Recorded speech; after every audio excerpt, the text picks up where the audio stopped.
大家好，早晨，耀文裝修，而家同大家介紹呢個單位係大窩口村一間間3間房嘅裝修單位設計，準備起貨。好啦，我啱啱企喺個位置就係大門嘅位置。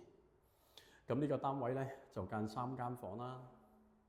咁我哋首先睇一睇第一間小朋友房。好，呢一間小朋友房做咗一張上下丁字床，咁就3尺上邊，3尺下邊。下床嘅旁邊書台，書台嘅入邊開放格，俾小朋友放翻啲書本啊、玩具啊、文件啊咁樣啦。上格床就係做翻啲樓梯櫃桶，咁啊5格。好，然之後到另一間，呢一間係主人房。主人房5尺嘅油壓床，油壓床下邊都做翻櫃桶。咁然之後喺床嘅旁邊就會係3尺到頂衣櫃。咁就衣櫃嘅旁邊啦，做翻個 C 字位中空啦。咁可以俾客人放下啲電話啊、手機啊、眼鏡啊咁咯。好，第三間就係小朋友房啦，都係小朋友房3尺半嘅地台床，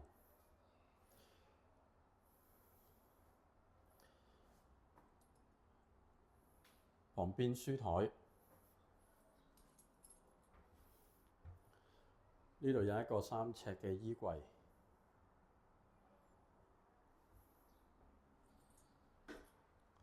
好啦，咁啱啱第一間房咧，裏邊咧就冇衣櫃嘅，咁啊，所以咧客人就喺廳呢度做翻一個衣櫃，咁就要嚟俾翻嗰個丁字床房嘅小朋友嘅。好，而喺呢一個位置就會係電視機櫃。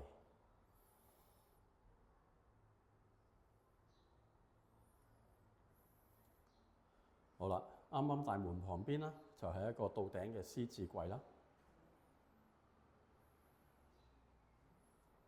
好，然之後到洗手間。洗手間裏邊就會做咗一個直立式嘅上下鏡櫃。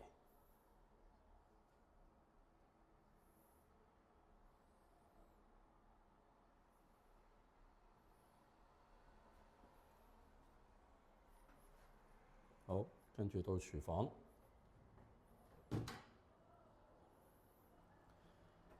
廚房咁就有個騎樓位置嘅，咁啊將來要嚟擺洗衣機。咁然之後旁邊就係煮食爐。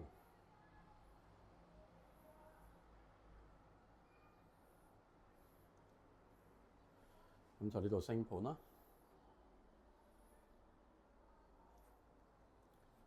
咁喺呢個位置就係將來擺雪櫃嘅。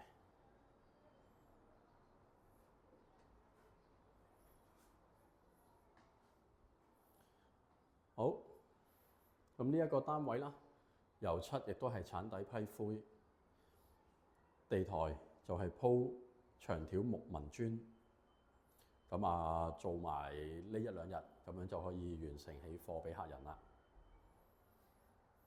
好，今日介紹係咁多，跟住會落去樓下，亦都有同一棟樓嘅另一個單位，都係準備起貨。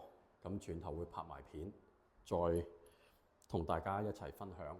多謝大家嘅收睇 ，Thank you，拜拜。